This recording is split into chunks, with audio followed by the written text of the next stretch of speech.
Hi there, Lorne Riseley here, reporting in for 2-Bit Gaming. Like us and follow us on the socials, innit, blood? Must we? Every episode. Anyway, on this edition of Riseley Reviews, I thought I'd take a look at a nice, calm, relaxing game. After one game where it's frantically fighting and another game where we're frantically shooting, I thought we'd take a nice, quiet, calm...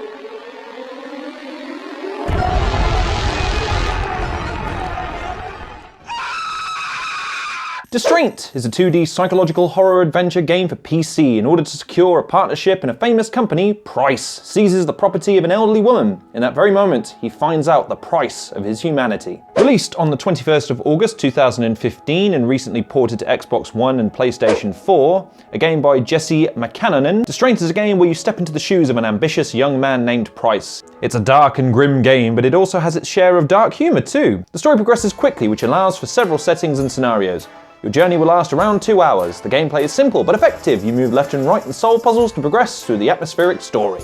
Currently priced on Steam at 67p, or normally £3.99, is also available as part of a bundle with its sequel, DISTRAINT 2. And despite my promises at the beginning of the review, unfortunately, we have an incredibly creepy but emotional game. Because my main takeaway from this game isn't so much that it's a game of reality or a game of hyperbole. This is a game that is oddly emotional in very direct ways, in that a lot of the conversations, even though they have a sort of cartoonistic, over-the-top nature, have a realness to them, it really resonates with me as a person, specifically because of the life that the main character Price leads. I mean, to give you an idea, the atmosphere and the ambience of this game, the only thing that I can really recall that I can sort of equate a similarity to in terms of the feel, not the gameplay, but the feel and the ominousness of the world, is Metro, which if you've never played before, is a game that is soaked, drenched in tension and atmosphere, but not overwhelming despair or a sense of a lack of hope, but just that it's foreboding, it's ominous, it's threatening, but there's moments in it that genuinely take you by surprise in how much levity they grant the game. But before we get into all that, let's just talk about the gameplay, because it's probably the most unremarkable part of this game. Lateral movement, left or right. You're going to be entering certain segments from one side, and potentially from the other. You're going to occasionally press the A button to save, and occasionally you're going to pick up items to use later. Nothing tremendously groundbreaking about that, is there? But the way I would describe this game is it's almost like a point-and-click adventure style game, albeit you wander around a map. And these maps have certain points of interest, and they have characters interspersed between the levels to help keep things interesting. There are save points scattered across the map, so you never have to worry about losing your data, and you can only ever carry 3 items at once, making it very easy to distinguish what you're going to need in each situation. And what you're going to need is usually determined by your current goal or objective, and basically whatever subject lines come up of the heads of the people that you talk to. They'll give you clues, they'll give you tidbits, albeit very obscure from time to time, but the main mechanic of this game that you're going to pay attention to is the, not jump scares, that's too harsh a term, but there's lots of moments in this game where you'll be plodding along quite happily, and then suddenly, and then when you think everything is fine, scary,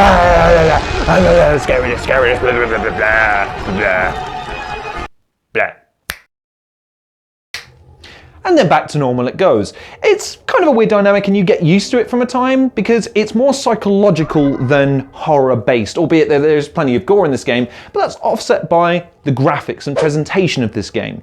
In essence, it feels like a storybook that's been told by someone with a really odd disposition towards reading children's books. It's got an almost childlike presentation. The characters have large heads and small arms. They walk in a Mickey Mouse style fashion. The backgrounds have a vibrant nature, albeit have a grimy and sort of horrible nature to them as well, but there's no lacking colour in this game. And the set pieces all feel grand, with the white elephant chasing you and the dancing segments and all sorts of manner of scary moments in the game that take you by surprise but never feel out of place. It feels like you're building up to these moments as you go, so while yes, they could be categorised as jump scares, I suppose, I think this game is cleverer than that. Its psychology in implementing these moments makes sense, which means that you're almost expecting it and you're waiting for it, which makes the tension and the dread all that more palpable as you go, because what this game does do excellently is you never quite know what's going to happen next. And complementing this is the music. The sound design in this game is absolutely excellent.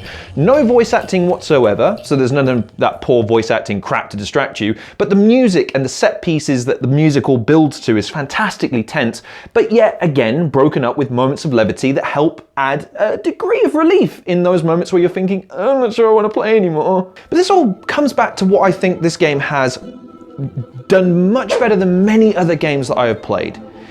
Its story and how it impacts you as a gamer, because this game attempts to answer a question, and a real one at that. What is the price of ambition? What is the personal price that you pay for the ambition that lies within you? And this game attempts to at least proffer one teeny tiny answer: your humanity. Not an easy subject matter to wrestle with, but nonetheless, this game called The Distraint has distraints. You have three people, three individuals with which Price, the main character, must evict. He has to take their homes. And despite being someone of obvious moral character, considering his speech bubbles tell of a very conflicted young man, but one that's already invested a tremendous amount to get to this point, so isn't quite willing to let go for the sake of morality as of yet, continues to press on nonetheless with the unenviable task of removing people from their homes. People who he even sympathizes with. Chief among which is Mrs. Goodwin, the old lady on the cover art of the game, and plays a prominent role as not only a character within the game, but also comes to form part of Price's psyche, maybe even a part of his conscience in later parts of the game, through a convergence of circumstances and this change of conscience from Price, where he's starting to wane on his long-term goal of becoming a partner in the firm where these three bosses are basically Ebenezer Scrooge if he had triplets. It devolves into this psychological quandary where Price's mind is starting to unravel. He's having these flashbacks, he's having these flash forwards, he's psychologically imposing this horror on his real world situation. Which is why I come back to what I said before. This game may feel hyperbolic at times, it may feel exaggerated and somewhat cartoonish, but the struggles that he goes through as an individual and as a character feel all too real for it to not resonate, especially with someone like me. I've made a lot of the choices that he's made in my career, and I would imagine that a lot of people have too. So it's interesting to see a character go through this in real time when considering, is this really worth it? Is my progression worth my soul? And without spoiling the game, there's no happy ending to be found here. Again, this game, its moral and its story is rooted in reality, and there isn't just this happy moment where the Muppets get together and have a turkey dinner. This is a game that culminates in a sobering moment that kind of catches you off a little bit. And despite not being gratifying, I didn't walk away from this game thinking, oh yay, happy days, on to the next one, can't wait to play the sequel in the strictest sense of the word. I do want to play the sequel, but for different reasons.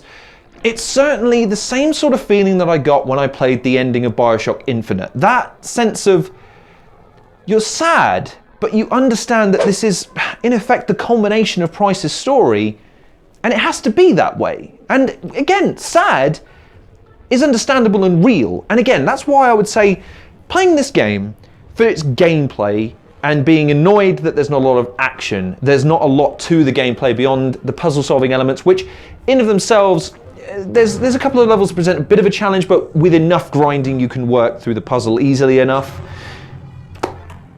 I love this game for its story. I love the game for its premise. I love the game for its presentation and how it feeds into the premise. It doesn't have any wasted filler for the sake of having something cool, and its psychological elements blended in with its horror work beautifully.